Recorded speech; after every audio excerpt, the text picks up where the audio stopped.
অন্তর্বর্তীকালীন সরকার 3 মাসের হবে না 6 মাসের হবে না 3 থেকে 6 বছর হবে, সেটা রাজনীতি। ডক্টর মোহাম্মদ ইউনূস স্যারকে প্রধান করা হয়েছে, এটা তো আমরা অনেক আগে থেকেই বলেছি যে বাংলাদেশে ডক্টর মোহাম্মদ ইউনূস স্যারের লেভেলের লোক এই মুহূর্তে নাই। সো তার প্রশ্নে আমাদের অগাধ শ্রদ্ধা, ভালোবাসা, সমর্থন আছে। কিন্তু একটা গণতান্ত্রিক রাষ্ট্র তো নির্বাচিত জনপ্রতিনিধিদেরকে যত দ্রুত সম্ভব রাষ্ট্র পরিচালনায় নিয়ে আসতে হবে জনগণের ম্যান্ডেট নিয়ে। এখন আমরা মনে করি যে 3 থেকে 6 মাসের মধ্যে 3 থেকে 6 মাস মেয়াদে একটা অন্তর্বর্তীকালীন সরকার হতে পারে, সেটা যদি রাজনৈতিক সকল দল, ছাত্র জনতা আরো কম বেশি সমর্থন করে, সেখানে আমাদের মতামত থাকবে। কিন্তু 3 থেকে 6 বছর যদি একটা অনির্বাচিত সরকার থাকে, তাহলে সেই দেশে গণতন্ত্র থাকবে না, ওটা আরেকটা অন্যরকম পরিস্থিতি কিন্তু তৈরি হবে। কাজে এখানে আমাদের কিন্তু সতর্ক থাকতে হবে। এবং এই আন্দোলনের বিশেষ করে আমাদের লিখিত বেশ কিছু দাবি দেওয়া আমাদের সাধারণ সম্পাদক জানিয়েছে যে আমরা বর্তমানে সব রাজনৈতিক দলকে এলাকায় এলাকায় শান্তি সম্প্রীতির জন্য জনসাধারণ, নাগরিক সমাজ, সংবাদকর্মী, স্থানীয় প্রশাসন যারা আছে তাদের সাথে মত বিনিময় করার জন্য মত বিনিময় সভা করা, সম্প্রীতি র্যালি করা, এগুলোর আমরা আহ্বান জানাই। গণ অধিকার পরিষদের পক্ষ থেকে আগামী শুক্রবার বিকাল 3টায় গণ অধিকার পরিষদের কেন্দ্রীয় কার্যালয়ে আমরা এই সম্প্রীতি আমরা একটা সমাবেশ করব, যেখানে বিভিন্ন মত, পথের, ধর্ম, বর্ণের মানুষ থাকবে। আমাদের এই ঢাকার সমাবেশ থেকে সব মত পথের মানুষের নিয়ে আমরা পুরো জাতির উদ্দেশ্যে একটা জাতীয় ঐক্য এবং সম্প্রীতি প্রতিষ্ঠায় আমরা আবেদন জানাবো। আপনাদের মাধ্যমে আমরা দেশবাসীকে আমরা জানাচ্ছি। কিন্তু এই মুহূর্তে যেটা সবচেয়ে বার্নিং ইস্যু, একজন রিক্সাওয়ালা গুলিবিদ্ধ হয়েছে, একজন ঠেলা চালক গুলিবিদ্ধ হয়েছে।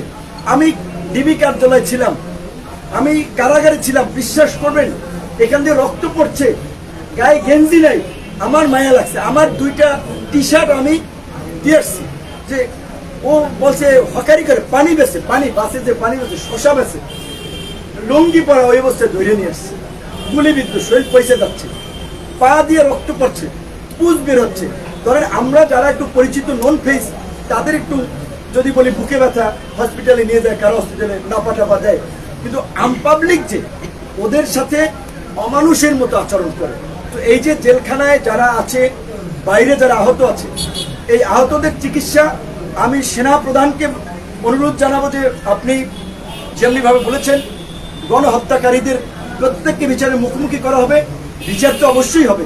ভারতের সাথে দেন দরবার চালিয়ে শেখ হাসিনাকে বাংলাদেশে ফিরিয়ে আনতে হবে। এই গণহত্যার জন্য শেখ হাসিনার বিচারের মধ্য দিয়ে বাংলাদেশে দৃষ্টান্ত স্থাপন করতে হবে যে জনগণের বিরুদ্ধে গিয়ে এরকমের গণহত্যা চালিয়ে কোনো ঘাতক সরকার রক্ষা পায়নি। একই সাথে আওয়ামী লীগের এমপি, মন্ত্রী, আওয়ামী লীগের এই লুটপাট এবং এই ফাঁসিবাদের সাথে যারা জড়িত ছিল, অনতি বিলম্বে তাদের অ্যাকাউন্ট ফ্রিজ করে দিতে হবে, যেন তাদের অ্যাকাউন্ট থেকে বেনজিরের মতো টাকা পয়সা যেন সরিয়ে না নিতে পারে। এবং আমরা এখন এই লুটেরাদের সম্পদ কেউ কিনবেন না, ফ্ল্যাট কেউ কিনবেন না, টেলিভিশনের মালিকানা কেউ নেবেন না। এই লুটেরাদের সম্পদ রাষ্ট্রীয়ভাবে আপনার এটা বিক্রি করে নিলামে তুলে এই আন্দোলনে যে যারা আহত হয়েছে, নিহত হয়েছে, তাদের পরিবারকে ক্ষতি বলছি যে ওদের সম্পদ আপনি অল্প টাকায় কিনে নেবেন, এটা কেউ করবেন না। আমরা কিন্তু বলছি যে খুঁজে বের করবো। কাজে আমরা সেনাবাহিনী, অন্তর্বর্তী সরকার, তাদের প্রতি আমরা এটা অনুরোধ জানাবো যে এই আহতদের এখনো অনেকে চিকিৎসা নিতে পারছে না, ব্যক্তিগত আমরা এখানে নাম এন্ট্রি করব। যারা দরিদ্র পরিবার আছে তাদের তালিকা করে আমরা একটা তালিকা তাদের কাছে দেবো যে যারা এখন আহত এই অবস্থা আছে, এবং নিহতদেরও একটা আমরা তালিকা করব।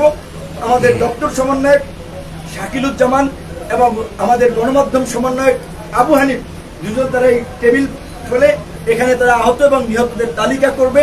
আপনারা যারা অনেকে লাশ ভয়ে এলাকায় নিয়ে যান নাই, অনেকে লাশের কথা বলেন নাই, তারা দয়া করে এইখানে এসে তাদের পরিচয়গুলো, নামগুলো আমাদের লিপিবদ্ধ করবেন। আমরা রাষ্ট্রপতির কাছে, সেনা প্রধানের কাছে, অন্তর্বর্তীকালীন সরকার প্রধানের কাছে আমরা এগুলো তুলে দেব।